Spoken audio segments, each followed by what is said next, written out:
Hello दोस्तों, आज इस वीडियो में बात करने वाले हैं कि मार्केट की ये जो गिरावट हो रही है ये कहाँ जाकर थम सकती है और जो रिटेल निवेशक है, छोटे निवेशक हैं, उन्हें इस वक्त किस तरीके से काम करना चाहिए, उन्हें किस तरीके से सोचना चाहिए, इस वक्त किस तरीके से उन्हें प्लान करना चाहिए। तो अगर आप छोटे निवेशक हैं, आपकी पूंजी बहुत कम है, तो ये वीडियो लास्ट तक देखिए क्योंकि इसमें बहुत कुछ सीखने मिलने वाला है। चैनल को अगर अभी तक सब्सक्राइब नहीं किया होगा तुरंत सब्सक्राइब कर लो, बेल बटन दबा दो क्योंकि इस तरीके की इन्फॉर्मेटिव वीडियो मैं लेकर आता रहता हूँ। सबसे पहले आप लोगों का धन्यवाद कि आपने हमारा जो ETF का ट्रेडिंग प्रोग्राम था संडे का बहुत अच्छी तरीके से सीखा और काफ़ी स्टूडेंट्स ने इनरोल किया और काफ़ी फ़ायदा उठाया। आपने देखा कि मार्केट जो है इस वक्त 23,000 के आसपास खड़ी है हमारी निफ्टी। तो क्या वे बिना बताए यहाँ पर आ गई? क्या हमें पता नहीं था? आप अगर हमारा टेलीग्राम का पुराना चैट जाकर देखें तो मैं कंटिन्यू सितंबर अक्टूबर से कह रहा हूँ कि आप अगर कम पूंजी है तो मार्केट में पैसा ना डालें बल्कि प्रॉफिट बुक करें। सेल ऑन राइज का जो स्ट्रैटेजी था मैंने समझाया था कि जब जब मार्केटें ऊपर उठे प्रॉफिट घर लेकर आओ।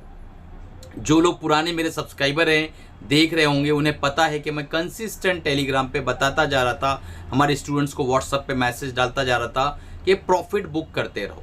अगर आप निवेश किए हो कुछ पैसा बनाने के लिए तो 5-10% बने तो तुरंत उसको पकड़ के घर ले आओ। आप ये मत सोचो कि 400%, 800%, 200%, 300% मैं बनाऊंगा।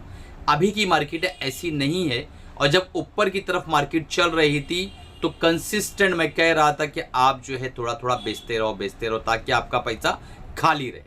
और मैं ये भी बता रहा था कि ETF के अंदर आप रुचि रखो और वो भी ब्रॉड स्पेक्ट जो होते हैं, ब्रॉड सेक्टर के ETF जैसा निफ्टी हो गया, बैंक बीज हो गया, मिड 150 बीज हो गया, बड़े जो सारे सेक्टर के एक साथ लेकर ETF बनाए जाते हैं, ऐसे ETFs के अंदर आप पैसा डालो। किसी थीमेटिक ETF में ना जाओ। PSU बैंक बीज से मैंने अवॉइड करने के लिए कहा था, CPSE से अवॉइड करने के लिए कहा था, ऑयल से दूर रहने के लिए कहा था। इन सारी चीज़ों से मैंने ऑलरेडी इसी प्लेटफॉर्म पर आके आप लोगों को समझाया था कि दूरी बनाए रखो, बिल्कुल भी यहाँ पैसा मत डालो। और आज क्या हो रहा है? क्यों ऐसा होता है? आखिर हर बार हम जैसे छोटे निवेशक क्यों पकड़े जाते हैं? हम जैसे छोटे निवेशक क्यों ट्रैप होते हैं? अभी मार्केट जो है जो लो बनाई थी, जब इलेक्शन, सेंट्रल इलेक्शन का रिजल्ट आया था, उस टाइम पे जो लो हुआ था, मार्केटें अगर उसको भी तोड़ जाती तो हम कहाँ जाएंगे? और ये जो इम्पैक्ट आ रहा है वो किस वजह से आ रहा है? आपने देखा होगा कि मार्केटों को जो उठने के लिए पहले जो मार्केटें चल रही थी वो मार्केटों के अंदर जो है इनफ्लो हो रहा था, पैसा, लिक्विडिटी आ रही थी, कंटिन्यूअस SIP भी आ रहा था और कंटिन्यू पैसा आने की वजह से मार्केट धीरे धीरे ऊपर की तरफ जा रही थी। बट अभी मार्केटें किस तरीके से चलेगी? बहुत ही स्टॉक स्पेसिफिक चलने वाला है सब कुछ। अब असली खेल शुरू होगा। अब वो खेल शुरू होगा जो एक्सपीरियंस लोग हैं, सिर्फ वही लोग प्रॉफिट बना पाएंगे। हर आम आदमी का काम नहीं है इन मार्केटों के अंदर पैसा बनाने का। बहुत ही स्टॉक स्पेसिफिक, जिसका ROE अच्छा हो, रिजल्ट अच्छे आ रहे हो, अर्निंग अच्छी आ रही हो, ऐसी कंपनियों को ढूंढना पड़ेगा। फिर ऐसी कंपनियों के अंदर आपको निवेश करना होगा, तब जाके पैसा बनेगा। इससे पहले क्या था? आज से 7-8 महीना पहले जो ले लो चलना शुरू, जो ले लो चलना शुरू। तो ये हालात थे। अब हालात बदल चुके हैं, मार्केटें अपने आप को चेंज कर चुकी है। मार्केट ने कहा है कि मैं चेंज हो रही हूं, आप भी चेंज हो जाओ। अगर आप आज भी ऑप्शन फ्यूचर लेकर बैठे हो तो अभी भी बाज आ जाओ, उससे दूर हो जाओ और आप जो है इक्विटी मार्केट के अंदर काम शुरू कर दो, नहीं तो आप किसी भी काम के लायक नहीं रह जाओ। आपका पूरा पैसा मार्केट चूस लेगी और आपको पता भी नहीं चलेगा कि ये मेरे साथ क्या हो गया। बहुत से लोग आज भी बिल्कुल सट्टे के हिसाब से मार्केट में आते हैं, सोचते हैं कि रातों रात मेरा पैसा दुगना हो जाएगा। तो ऐसा नहीं होता है। मार्केटें आपका पैसा रातों रात दुगना नहीं करने वाली हैं। आपको एक रीजनेबल रिटर्न तय करना पड़ेगा। आपको यह सोचना पड़ेगा कि मार्केट में कितना % मैं निकालूं तो बेस्ट रहेगा। मैं आपको एक पैरामीटर बताता हूं कि अगर निफ्टी ने 9.1% रिटर्न दिया है पिछले साल, तो आपको अगर 12% रिटर्न मिला है ना, तो आप निफ्टी को बीट कर चुके हो। आप ही वो योद्धा हो, आप ही वो ट्रेडर हो जो आने वाले दिनों के अंदर बहुत ही ज़्यादा ऊंचाई पर जा सकता है। तो अब अपने आप से ये सवाल पूछो और मुझे कमेंट में ज़रूर लिख के बताना कि हाँ सर, हमारा इस साल रिटर्न जो पोर्टफोलियो का निकला है वो 12% का निकला है, 15% का निकला है, 17% का निकला है। अगर 9.1% से ज़्यादा निकाल लिए हो आप, तो आप ही वो योद्धा हो जो इस मार्केट को भी बीट कर सकता है। ये मत सोचो कि मेरा 40% इस साल नहीं निकला, ये मत सोचो कि मेरा 30% इस साल नहीं निकला, ये सोचो कि मैंने निफ्टी को बीट कर दिया। बड़े बड़े जो फंड मैनेजर है उन्होंने भी निफ्टी को इस वक्त बीट नहीं किया होगा, बट आपने कर दिया। तो क्या आप ऐसे ट्रेडर हो जिसने निफ्टी से भी ज़्यादा इस साल रिटर्न निकाला है? हम जनवरी 2025 13 तारीख को बात कर रहे हैं, तो आप मुझे बताओ कि पिछले साल निफ्टी को आपने बीट किया है क्या? अपना पीएनएल चेक करो और मुझे कमेंट में बताओ, या व्हाट्सएप पे अपना पीएनएल भेज सकते हो कि सर मेरा ये फंड है और मैंने इतना रिटर्न निकाला है। तो अब आगे बढ़ते हैं। आप देख पा रहे होंगे कि एफआईज कंसिस्टेंट सितंबर अक्टूबर से कंटिन्यू सेल ऑफ करते जा रहे हैं। क्यों करते जा रहे हैं? ऐसा क्या हो गया कि वो लोग सेल ऑफ कर रहे हैं?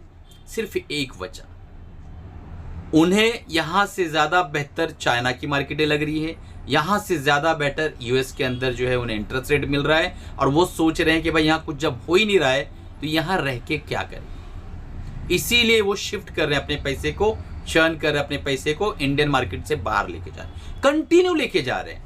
एक ही भी दिन ऐसा rare of the rare day ऐसा आता है कि वो थोड़ा सा बाय करते हो। भी बाय क्यों करते हैं? थोड़ा सा पुल बैक रैली दे देते हैं ताकि जो है नए नए लोग आ जाए और फिर ऊपर के लेवल पे वापस से बाय सेल ऑफ शुरू हो जाता है और फिर मार्केटें नीचे चली जाती है। एसआईपी एज यूजुअल चालू है, कुछ एसआईपी विद होल्ड हो गई है, यानी होल्ड कर रहे हैं लोग एसआईपी को, अभी रिडीम नहीं कर रहे हैं। अगर रिडीम करने लगे लोग, जो कोरोना कार्यकाल के बाद से जो नए जमूरे आए हैं, अगर उन्होंने रिडीम करना शुरू कर दिया तो आप अंदाजा भी नहीं लगा सकते हो कि निफ्टी कहाँ जाएगी। मैं ये डरा नहीं रहा हूँ, समझा रहा हूँ। जब पानी ऊपर आता है ना, तो इसका मतलब किसी कौवे ने कंकर डाला है उसके अंदर, तब पानी ऊपर आता है। अगर हम आज यहाँ खड़े हैं और सस्टेन कर रहे हैं ना, उसके पीछे हमारे रिटेल निवेशक का एसआईपी का पैसा लगा हुआ है। ये मानो या ना मानो, मार्केटों के अंदर बड़े बड़े धुरंधर वाली कंपनियां, अच्छे स्टॉक्स भी इस वक्त 20-30% के डिस्काउंट पे मिल रहे हैं। क्यों? उनकी अर्निंग नहीं है।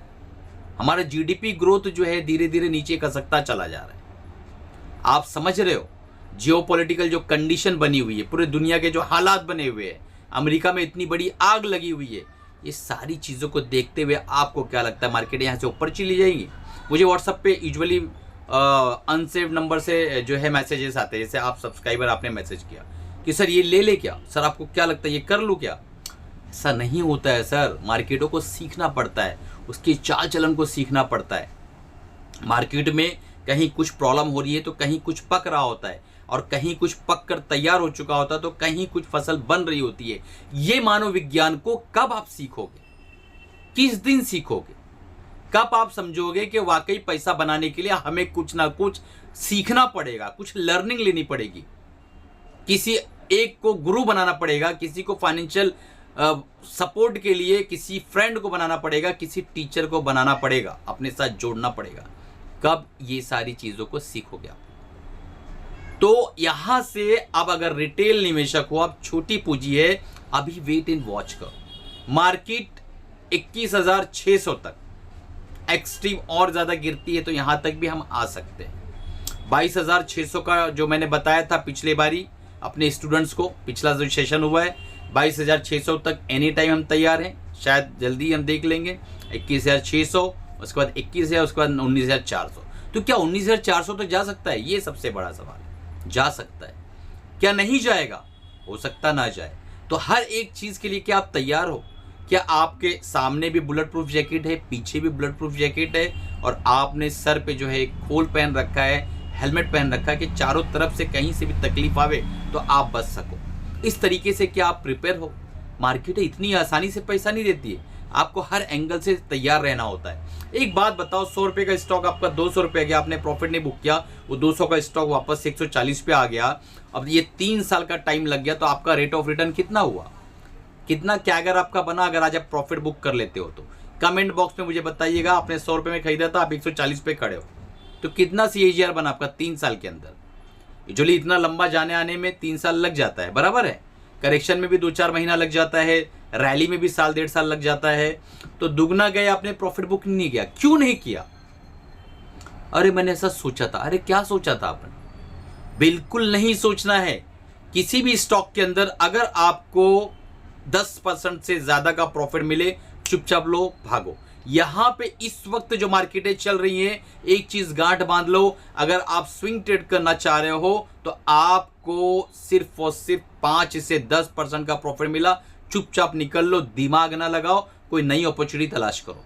यहां पे एक तरह से चोर बनना पड़ेगा, मार्केटों की चोरी करनी पड़ेगी। मार्केट हमारी नींद खराब करे उससे पहले हम मार्केट में चोरी करके गायब हो जाएंगे। बात समझ में आ रही मैं क्या कहना चाह रहा हूं? तो यहां पे ये वीडियो खत्म करते हैं। उम्मीद है कि काफी कुछ मैंने समझा पाया होगा। और दोस्तों एक चीज याद रखो कि हमारा स्विंग ट्रेडिंग का प्रोग्राम जो है उसका इनरोलमेंट शुरू हो चुका है।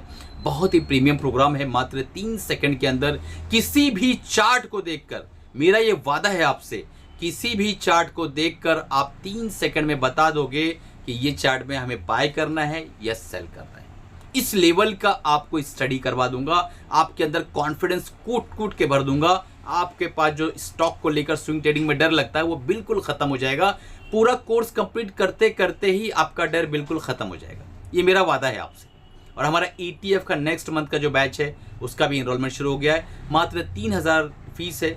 आप ETF अगर लेते हैं तो उसकी 3000 फीस है, और अगर स्विंग ट्रेडिंग लेते हैं तो उसकी 3000 फीस है।